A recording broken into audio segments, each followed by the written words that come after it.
So your initial assessment of what you saw today?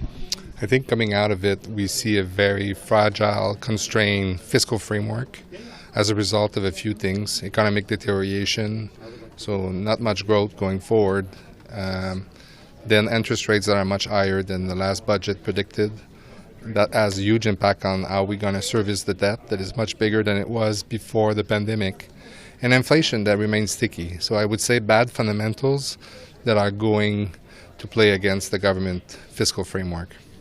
And to spell that a bit more, we're looking at basically a $40 billion deficit for multiple years ahead. Yeah, I would say now that $40 billion is probably a baseline for a structural deficit that we have.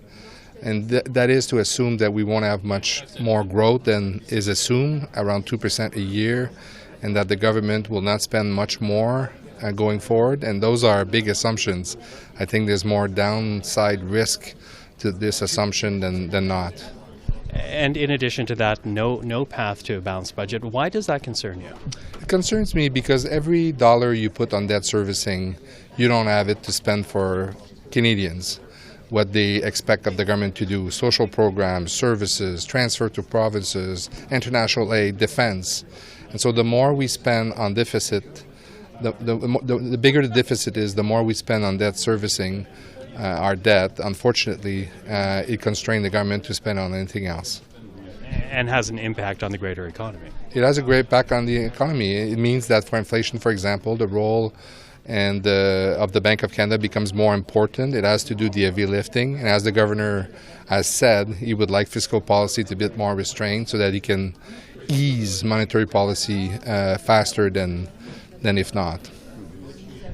What would you have liked to see clearly, though? You're pointing to it somewhat, but what would you have liked to have seen versus what you saw? I would have liked to see a real credible fiscal anchor, a threshold where the government would have committed himself to say, I'm going to control spending so I don't spend too much on debt servicing, and I give myself some fiscal room for unforeseen events, a recession. We've seen with the pandemic what could happen. And so this is what is important, prudence. Right now what I see, when I look at this fiscal framework, I see no fiscal room for unforeseen events. And I think then it becomes dangerous. And that also, I should add that for our spending, there are spending pressures from the NDP, for example, on pharmacare that are not in there. If they were to materialize, the government moving forward on this, you would add probably another $15 billion in spending per year, which would make, I think, some credit rating agency becoming a bit nervous about the sustainability of public finance in Canada.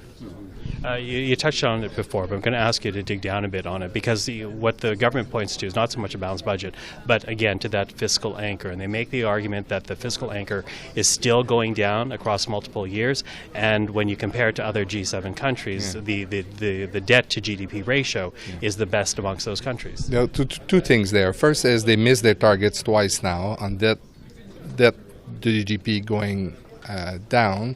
It went up last year, will go up next year. So that's two misses that are important. They say now going forward we won't do that anymore. We'll see. The second thing on net debt is that we have huge pension funds in Canada that have amazing assets that we count against our debt.